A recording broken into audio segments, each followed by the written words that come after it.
Heart of Darkness, a la Shmoop.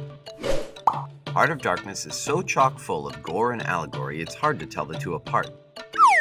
With all the body parts in the jungle, you'd think there'd be an actual heart somewhere. A heart, yes, of darkness.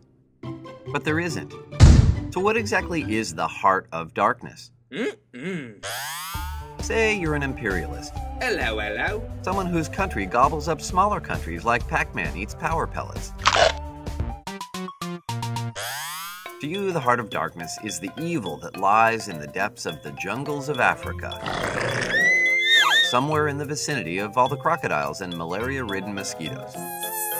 Phew. The darkness isn't just the carnivorous beasties, bugs the size of your head, tropical diseases, boiling heat, unclean water, lack of modern conveniences, lack of electricity, and plumbing.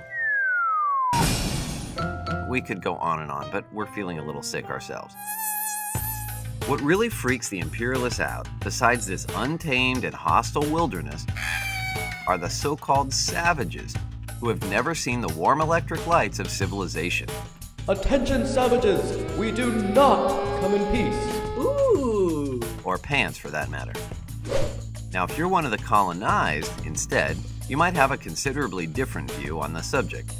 Namely, that the Heart of Darkness represents the evils of imperialism, which creates darkness in its brutal treatment of native populations. Hello, I'm running low on crumpets over here. These so-called civilized white folk chain together slaves, force them to do all the hard labor, and don't even feed them.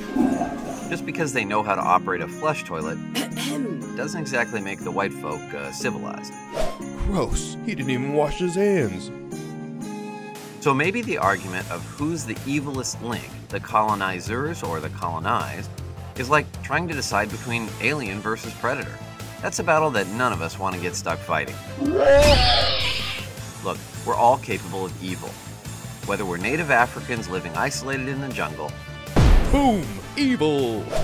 civilized white folk drinking high tea while owning slaves, Super evil. or carnivorous intergalactic species. Not even gonna say it this time. That's why the novel has such an obsession with Kurtz. Not because he's an alien, but because he represents what happens when we give in to that darkness.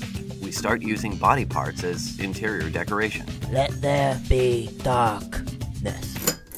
Kurtz shows us that the darkness is inside of everyone. We hate to break it to you, but there are no good guys. So what does all the evil stuff have to do with the Heart of Darkness? It might lie in the hearts of the uncivilized savages, or in the hearts of the so-called civilized imperialists. Or maybe the darkness is just in all of us. Or Joseph Conrad just thought it was a killer title. Really Scary Jungle Boat Ride sounds more like an amusement park attraction than a classic novel. Not gonna lie, that ride kinda sucked. What do you think? Shmoop amongst yourselves. The horror.